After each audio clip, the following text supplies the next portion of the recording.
Müşahid, onda biz belə danışırıqsa, onda uzaq durulması lazım olan kişi tipləri, onlar necə olurlar?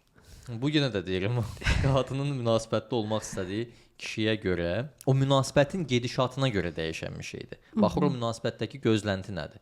Misal üçün, Evlilikdirmi, əyləncədirmi, 3-5 günlük münasibətdirmi, flörtdürmü, nədir bu? deyim ki, evliliyi düşünür, amma tam da ayırd eləyə bilmirsə, onda necə bilsin ki, bu tipajdan uzaq durmaq lazımdır? Onun həyatına baxmalıdır ki, necə yaşayır? Baxın, qadının gözündə kişini, biz bayaqdan dedik ki, qadın dağ görmək istəyir. Qadının gözündə kişinin əsas bir gözlənti, yəni kişidən gözlədiyi bir dənə şey var.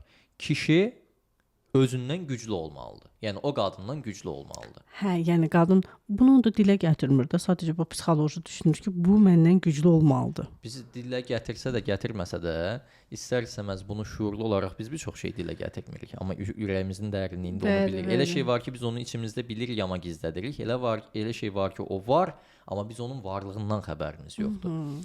Bu istər-istəməz qadının təbiətində var. Qadın necə kişi axtarır? Sualın bir dənə cavab var. Qadın özündən güclü bir kişi axtarır. Qadın özü ilə eyni səviyyədə olan bir kişini də istəmir həyatında. Qadın həmişə özündən güclü bir kişini istəyir. Yoxsa nə edir özü ilə bərabər olan, hətta özündən daha aşağı, daha zəif bir kişini? Çox maraqlıdır. Ona görə də özündən güclüsünü axtarır. Özündən güclünü də müəyyən edən kriteriyalar var. Qadının şuuraltı zehni nəyə baxır?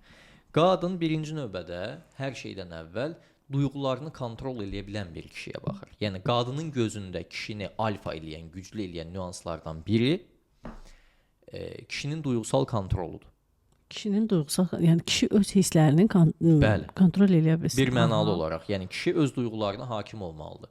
O bəzən televiziyada bizə aşılayırlar, bəzi kinolarda falan kişi gəldi, vurdu, dağıtdı, dava çıxartdı, əlini vurdu masaya. Qadın elə kişini istəmir. Aha. Çünki qadının şuuraltı zehni həm gənclik dövründə 18, 19, 20, 21 yaşlarında gənc xanımlar üçün bu belə cool görsənə bilər, havalı görsənə bilər. Amma uzun vadədə, uzun müddətli bir münasibətdə qadın heç vaxt belə bir kişini istəməyəcək. Nəyə görə? Bir insanın liderlik bacarığının əsasında dayanan şey başqalarını idarə etmək deyil, özünü idarə edə bilməkdir. İnsanın birinci liderliyi özündən başlayır. Liderlik özünü idarə etməkdən başlayır. Özünü idarə etmək isə öz duyğularını idarə etməkdən başlayır. Özünü, öz duyğularını idarə eləyə bilməyən bir insan heç vaxt başqa bir insana güvən verə bilməz. Ona görə də qadın birinci növbədə baxır ki, bu adam duyğularını idarə eləyə bilirmi, hisslərinə hakim ola bilirmi? Bir insanı tanımağın da əslində əsasına dayanan şey budur. Bu insan hər şey yaxşı olanda necə davranır, hər şey pis olanda necə davranır? Tez özündən çıxırmı, əsəbləşirmi?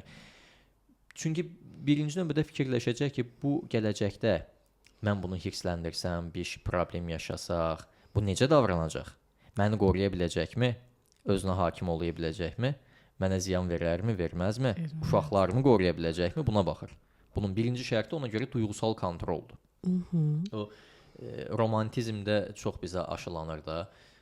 Ölürəm səndən ötürü, sənsiz yaşaya bilmərəm, nə bilim, sənə aşiqəm falan filan. Qadın əslində belə kişini istəmir. Qadın işini gücünü atıb bütün gün onunla maraqlanan, ona çiçəklər göndərən, gözəl sözlər deyən kişini istəmir. Bir müddət istəyir. Qadın qulağınla sevir deyirlər. Sevir, bir müddət bunun bir dozası var da. Bir müddət buna baxır, ona xoş gedə bilər. Uzun vadədə bunların heç bir işə yararlılığı yoxdur.